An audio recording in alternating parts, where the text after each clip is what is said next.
Today, with Microsoft making available the official ISOs for Windows 10, I'm taking a look at upgrading a system from Windows 7 to Windows 10 without using Windows Update and instead just using the ISO that they've made available.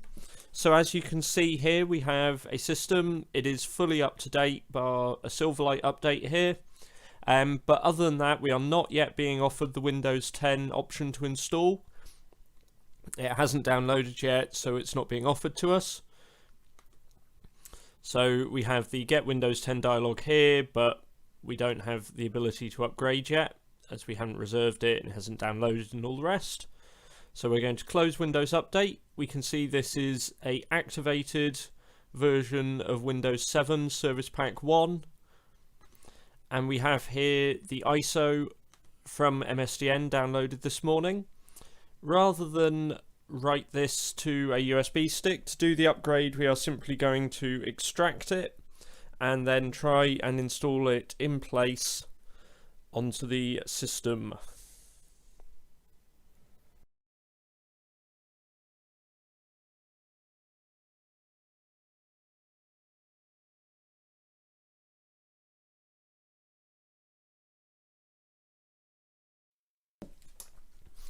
With this now extracted, we can go into the folder and we want to run the setup executable. This is fairly similar to what you might have done with Windows 7 or Windows 8, so it should be a fairly familiar process to some. But what we're going to see is just checking that the install process goes through.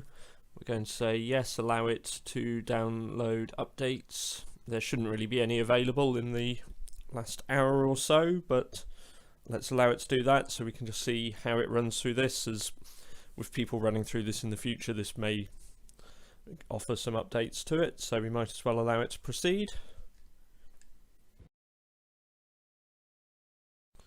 So now the setup is just beginning to start, having checked for updates. It did actually restart the setup process and drop it behind the folder window we had there, so I'm just going to close that over.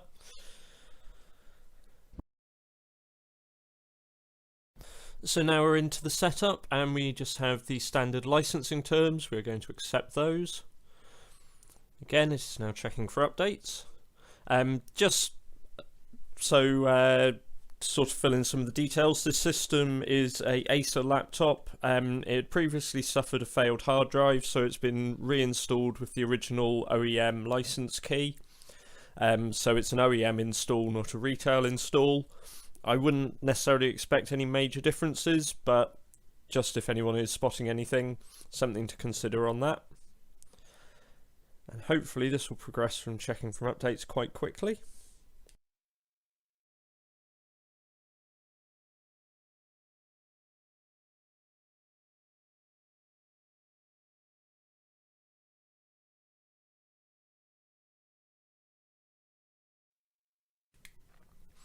So now Windows, the installer is just checking over what's installed on the system, making sure everything's ready to proceed, having checked for any updates.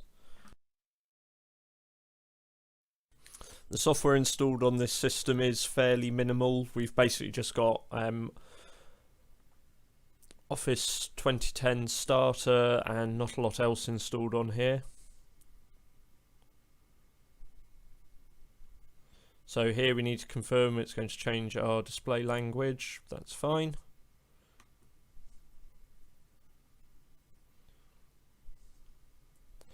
Things like Windows settings and personal files will remain. Now it's just checking there is enough space to carry out the install. That's all fine. So it is going to install Windows 10 Home and keep personal files and apps. We could say change what to keep if we have a look at that. So we can say keep personal files only or nothing, so it would effectively do a clean install. So if we carry on with this, good, it's going to go through this again.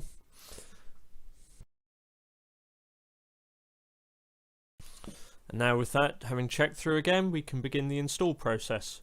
So if we hit install, this will take us to a full screen installer and it's going to work its way through upgrading from Windows 7 to Windows 10.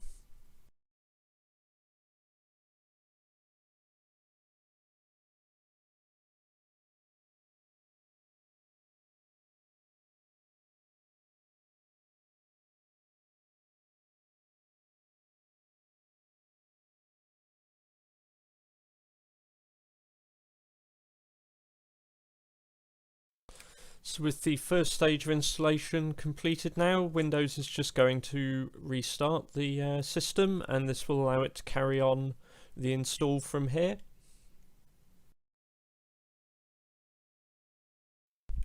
So now that we can see it's booted into a sort of a different pre-install environment, rather than booting back into the Windows 7 install, it's booting into a separate section which will continue the Windows 10 installer here.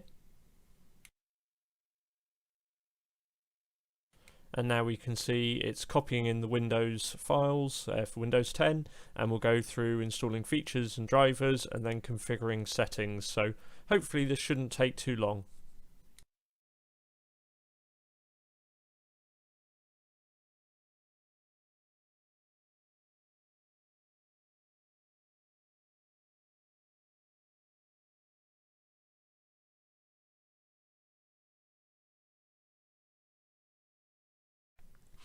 Now after that reboot, the system has finished copying in files and is moving on to the installing features and drivers stage.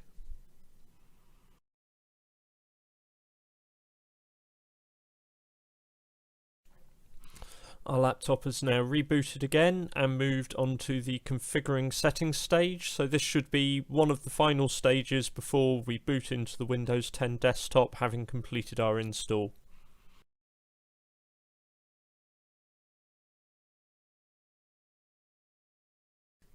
So now we are going into the out-of-box experience. We've looked at this on Windows 10 before, but because this is an upgrade installation, things are a little bit different.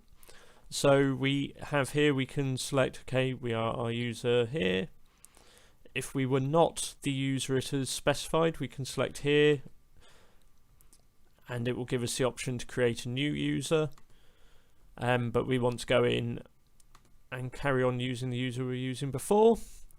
We're going to just use the Express settings.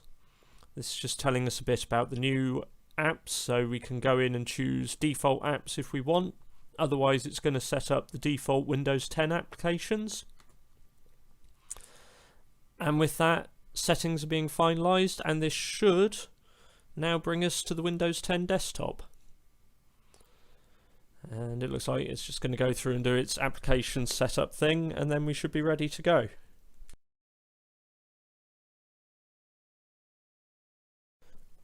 And with that complete, now we're at the Windows 10 desktop.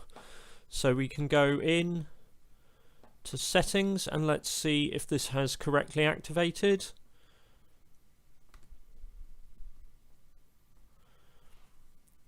So by going settings, update and security and then activation, and we can see that it has automatically activated, so it is identified as a legitimate version of Windows and Windows 10, activated based on our previous product key, and we are good to go. I hope you found this video useful. Just for reference, all in on this laptop the process was about an hour and a quarter from start to finish. This will obviously vary, being a pretty clean install of Windows. That will have meant there's not many applications installed, which will help with the process. But on the other hand, it's only a Pentium 967 based laptop with a very old SSD in it, one of the sort of first gen Intel drives, which obviously hinders performance a bit, and slow processor. So yeah, the time it takes will vary depending on the configuration and the amount of software installed on your machine, but quite a quick and easy process. If you want to see more of what we're doing, then be sure to hit the subscribe button. We'll have lots more Windows 10 videos coming in the sort of near future, so if you want to stay in touch with what we do, be sure to subscribe and we'll have more videos soon.